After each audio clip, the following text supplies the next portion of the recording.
ఈ మధ్య డ్రగ్స్ కేటుగాళ్లు ఎక్కువైపోయారు. తక్కువ సమయంలో ఎక్కువ డబ్బు సంపాదించడానికి ఎన్నో రకాల మోసాలు, అక్రమాలకు తెగబడుతున్నారు కొందరు. డ్రగ్స్, గంజాయి దందా చేస్తూ కోట్లు సంపాదిస్తున్నారు. దేశంలో యువత మత్తుకు బానిసై తమ జీవితాలను నాశనం చేసుకుంటున్నారు. మత్తులో తాము ఏం చేస్తున్నామో తెలియని పరిస్థితిలో నేరాలకు పాల్పడుతున్నారు. మైనర్లు సైతం గంజాయి మత్తులో జోగిపోతున్నారు.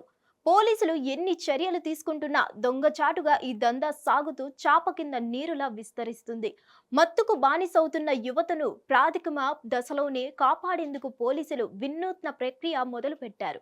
ఇక గంజాయి తాగేవారు తప్పించుకోలేరని హెచ్చరిస్తున్నారు.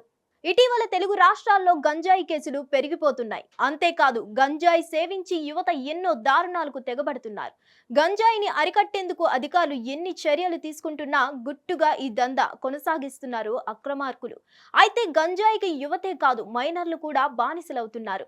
మత్తుకు బానిసలు కాకుండా ప్రాథమిక దశలోనే గుర్తించి వారిని కాపాడేందుకు పోలీసులు కొత్త పద్ధతి మొదలుపెట్టారు. మద్యం తాగి వాహనాలు నడుపుతున్న వారిని గుర్తించేందుకు పోలీసులు బ్రీత్ అనలైజర్ ను ఉపయోగిస్తున్నారు. అదే విధంగా ఇప్పుడు గంజాయి తాగే వారిని గుర్తించేందుకు యాంటీ నార్కోటిక్స్ బ్యూరో అధికారులు గంజాయి టెస్ట్ కిట్లను ఉపయోగిస్తున్నారు. ఈ కిట్స్ ని రాష్ట్ర వ్యాప్తంగా ఉన్న పోలీస్ స్టేషన్లకు అందజేస్తున్నారు. మునుగోడులో పట్టుబడ్డ 35 మంది గంజాయి తాగే వాళ్లను పోలీసులు గుర్తించి టెస్ట్ కిట్లతో పరీక్షించారు. అందరూ గంజాయి తీసుకున్నట్లు నిర్ధారణ అయింది. ఈ టెస్ట్ కిట్లు పోలీసుల చేతిలో తిరుగులేని ఆయుధంగా మారింది. ఈ కిట్స్ తో తెలంగాణ పోలీసులు మత్తుకు బానిసైన వాళ్లను వెంటనే గుర్తించి వారికి కౌన్సిలింగ్ ఇస్తున్నారు. మరిన్ని అప్డేట్స్ కోసం stay tune to hit TV. Hit TV app ని డౌన్లోడ్ చేసుకోండి. ఇందులో short news, live news, entertainment movies అన్ని అవైలబుల్ గా ఉన్నాయి. Please download Hit TV app. Hit TV app hit TV యాప్ని ఫ్రీగా డౌన్లోడ్ చేసుకోండి.